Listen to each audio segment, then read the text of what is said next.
Chapter 6.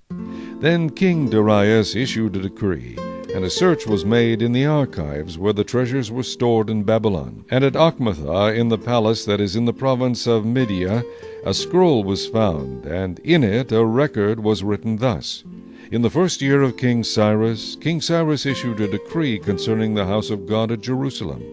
Let the house be rebuilt, the place where they offered sacrifices, and let the foundations of it be firmly laid, its height 60 cubits and its width 60 cubits, with 3 rows of heavy stones and 1 row of new timber. Let the expenses be paid from the king's treasury. Also let the gold and silver articles of the house of God, which Nebuchadnezzar took from the temple which is in Jerusalem and brought to Babylon, be restored and taken back to the temple which is in Jerusalem, each to his place, and deposit them in the house of God. Now therefore Tattenai, governor of the region beyond the river, and Shethar-boznai, and your companions the Persians who are beyond the river, keep yourselves far from there. Let the work of this house of God alone. Let the governor of the Jews and the elders of the Jews build this house of God on its site. Moreover, I issue a decree as to what you shall do for the elders of these Jews, for the building of this house of God. Let the cost be paid at the king's expense from taxes on the region beyond the river. This is to be given immediately to these men, so that they are not hindered. And whatever they need, young bulls, rams, and lambs for the burnt offerings of the God of heaven, wheat, salt, wine, and oil, according to the requests of the priests who are in Jerusalem, let it be given them day by day without fail, that they may offer sacrifices of sweet aroma to the God of heaven, and pray for the life of the king and his sons. Also I issue a decree that whoever alters this edict, let a timber be pulled from his house and erected, and let him be hanged on it, and let his house be made a refuse heap because of this. And may the God who causes his name to dwell there destroy any king or people who put their hand to alter it, or to destroy this house of God which is in Jerusalem.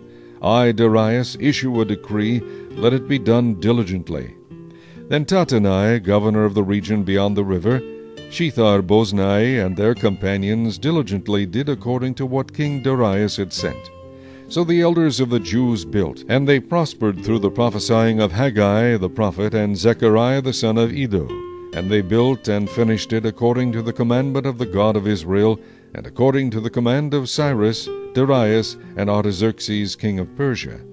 Now the temple was finished on the 3rd day of the month of Adar, which was in the 6th year of the reign of King Darius. Then the children of Israel, the priests and the Levites, and the rest of the descendants of the captivity, celebrated the dedication of this house of God with joy. And they offered sacrifices at the dedication of this house of God, 100 bulls, 200 rams, 400 lambs, and as a sin offering for all Israel, 12 male goats, according to the number of the tribes of Israel. They assigned the priests to their divisions and the Levites to their divisions over the service of God in Jerusalem, as it is written in the Book of Moses. And the descendants of the captivity kept the Passover on the 14th day of the first month. For the priests and the Levites had purified themselves, all of them were ritually clean, and they slaughtered the Passover lambs for all the descendants of the captivity, for their brethren the priests, and for themselves. Then the children of Israel who had returned from the captivity ate together with all who had separated themselves from the fifth of the nations of the land in order to seek the Lord God of Israel. And they kept the feast of unleavened bread 7 days with joy. For the Lord made them joyful, and turned the heart of the king of Assyria toward them, to strengthen their hands in the work of the house of God, the God of Israel.